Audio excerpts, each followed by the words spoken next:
জীবন বড় অদ্ভুত। জীবন মানুষকে কখন কিভাবে কি যে ফিরিয়ে দেয়।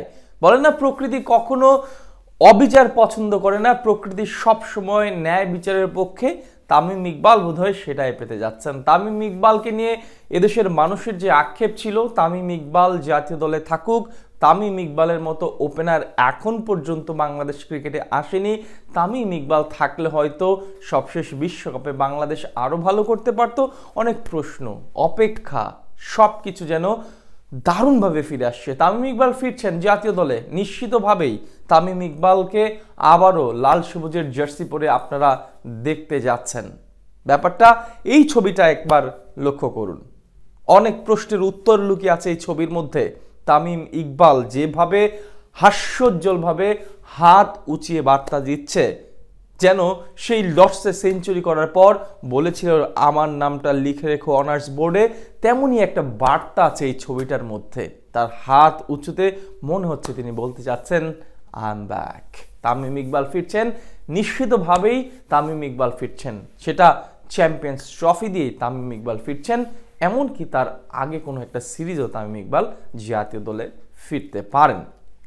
ব্যাপারটা পরিষ্কার, কারণ বাংলাদেশ ক্রীড়া মন্ত্রণালয়ের যে উপদেষ্টা হয়েছেন আসিফ মাহমুদ সজীব, তিনি কিন্তু ব্যক্তিগতভাবে তামিমকে জাতীয় দলে চাইছেন, এবং তার চাওয়াটা কতটা গুরুত্বপূর্ণ এখন এই মুহূর্তে সেটা আমরা সবাই জানি। বিসিবির প্রায় অধিকাংশ কর্মকর্তাই কিন্তু পলাতক।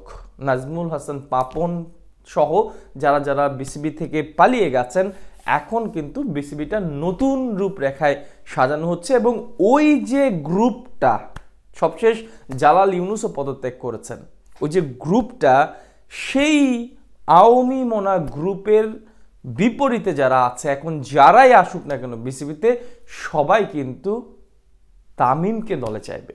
ব্যাপারটা এমন দাঁড়িয়ে গিয়েছিল, আগের যেই কমিটি ছিল বিসিবির, আগের যে বোর্ড ছিল, তারা ছিল সাকিবের পক্ষে, তামিমের বিপক্ষে। এখন যারা আসছে তারা হচ্ছে তামিমের পক্ষে, সাকিবের বিপক্ষে। সাকিবকে হয়তো এত দলে সহজে দল থেকে বাদ দেওয়া যাবে না, বা বাদ দেওয়ার দরকারও নেই। সাকিব ক্রিকেট হিসেবে পারফর্ম করুক, কিন্তু তামিম ইকবাল যেভাবে জাতীয় দল ছেড়েছিলেন, যেভাবে তাকে জাতীয় দল থেকে চলে যেতে বাধ্য করা হয়েছিল, এটা তার সঙ্গে অন্যায় করা হয়েছিল। তামিম এভাবে ডিজার্ভ করে না। তার পারফরমেন্সের ব্যাপারটা আমরা নাই আলোচনা করলাম। তামিম ব্যক্তিগতভাবে দেশের ওপেনার, এত বছর, দেড় যুগেরও বেশি সময় বাংলাদেশকে সার্ভিস দেওয়ার পর তার সঙ্গে এমনটা সত্যি মানায় না। তবে এখন পথ পরিষ্কার হয়ে গেছে, তামিমের সঙ্গে কথাবার্তা ক্রীড়া উপদেষ্টা আসিফ মাহমুদ সজীবের হয়ে গেছে। সব কিছু ঠিক থাকলে চ্যাম্পিয়ন্স ট্রফি শুরু হবার আগেই তামিমকে জাতীয় দলে দেখা যাবে, এমন খবর মোটামুটিভাবে নিশ্চিত হয়ে গেছে। সো তামিম ইকবাল কোনো বিসিবির কর্তা নয়, বরং ক্রিকেটার হিসেবেই তামিমের আবির্ভাব বা পুনরুত্থান হচ্ছে আরও একবার।